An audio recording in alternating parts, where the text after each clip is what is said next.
एक बार नहीं, तीन तीन बार जम्मू कश्मीर की विधानसभा में प्रस्ताव पारित किए गए।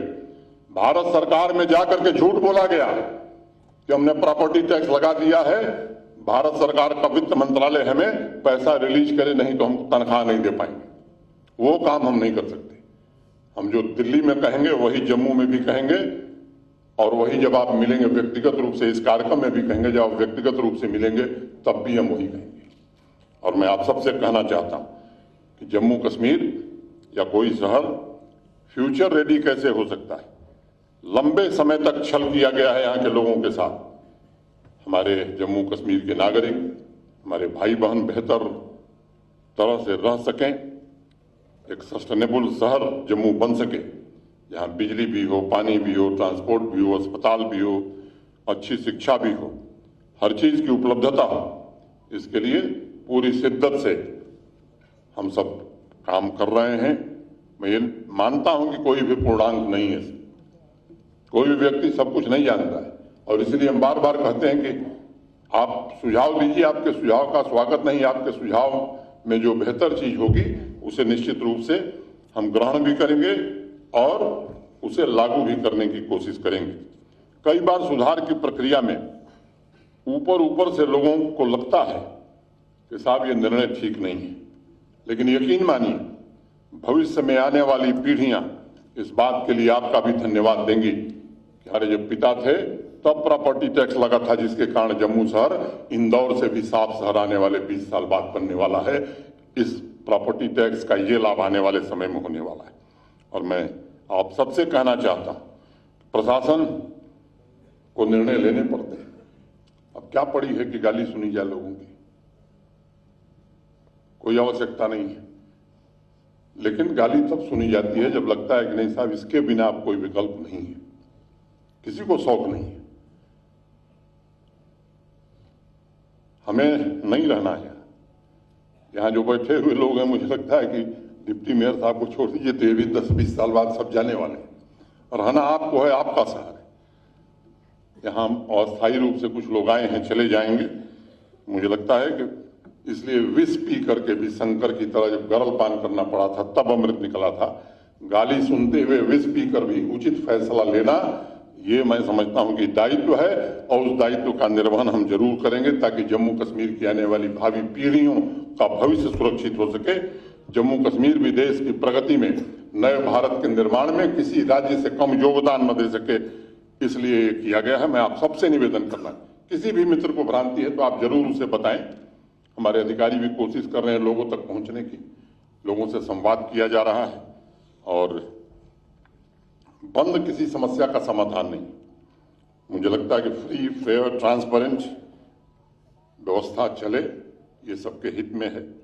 एक दूसरा मुद्दा सर्विस सिलेक्शन बोर्ड का उठा है। मीडिया के मित्र हैं इसलिए मैं इस बात को भी कहना चाहता हूं। पीछे शिकायतें आई थी और शिकायतें आई, उसमें तथ्य भी पाए गए। बेमरवत बिना देरी किए हुए उन परीक्षाओं को रद्द किया गया, जांच सीबीआई को दी गई। मुझे लगता है, मैं ऐसा मानता हूं कि देश में सबसे अच्छी जांच एजेंसी जो प्रभावी कार्रवाई कर सकती है वो सीबीआई ही है, और सीबीआई ने कई लोगों को गिरफ्तार किया है। कठोरतम कार्रवाई जो हो सकती है वो की जा रही है, और मैं आपको भरोसा देता हूं कोई कितना भी प्रभावशाली है उसके गिरेबान तक कानून पहुंचेगा और उसे जरूर सजा दिलाई जाएगी। उसके बाद एक पारदर्शी प्रक्रिया से एक चयन हुआ, उस पर कुछ नौजवानों को आपत्ति है। मैं एक बात कहना चाहता हूं कि जानबूझ करके कोशिश हो रही किसी तरह से रिक्रूटमेंट न हो। 3 साल में 30,000 लोगों को सरकारी नौकरी हम दे चुके हैं। इस साल हम प्रयत्न कर रहे हैं कि इस साल 2023 में भी कम से कम 12,000 भर्तियां हम कर सकें। अभी पब्लिक सर्विस कमीशन के परिणाम आए, मैं आपको बताना चाहता हूं, अंतिम व्यक्ति का जब साक्षात्कार समाप्त हुआ उसके 3 घंटे के अंदर परिणाम निकाल दिया गया। शायद जम्मू कश्मीर नहीं, देश के किसी राज्य में 47 के बाद से आज तक ऐसा परिणाम कभी नहीं आया होगा। लास्ट कैंडिडेट का इंटरव्यू खत्म हुआ, उसके 3 घंटे के अंदर परिणाम निकाल दिए गए। जो परीक्षाएं हुई हैं। मैं खुलेआम कहना चाहता हूं, किसी को लगता है कि कहीं कोई गड़बड़ी आई है, दीजिए, उसकी निष्पक्षता पूर्वक जांच कराना, और गड़बड़ी लेस मात्र पाई जाएगी तो निश्चित रूप से निरस्त करना, और गड़बड़ी करने वालों को कानून और संविधान के अनुसार सजा दिलाना, इसकी जिम्मेदारी हम लेते हैं, इसे हम जरूर करेंगे। लेकिन बहकावे में मत आइए। वो क्या कह सकते हैं जिन्होंने आतंकवादी और उनके परिवारों को नौकरी दी? उनको कौन नैतिक हक है जिन्होंने 1 लाख बैकडोर एंट्री करके ऐसे लोगों को भर दिया कि प्रशासन चलाना मुश्किल हो रहा? इनको कोई नैतिक हक नहीं। हम आपको भरोसा देते हैं कि जो भी नियुक्ति होगी केवल और केवल योग्यता और पारदर्शिता के आधार पर होगी। वो जमाना लग गया जब नौकरियां दुकान पर बिका करती थी, जब सिफारिश से नौकरी मिलती थी। और इसलिए मैं नौजवान मित्रों से भी कहना चाहता हूं, आप भरोसा रखिए। कहीं आपको लगता है कोई भी गड़बड़ी हो रही है, आप ध्यान में लाइए, निश्चिंत रहिए, किसी गड़बड़ी करने वाले को बख्शा नहीं जाएगा।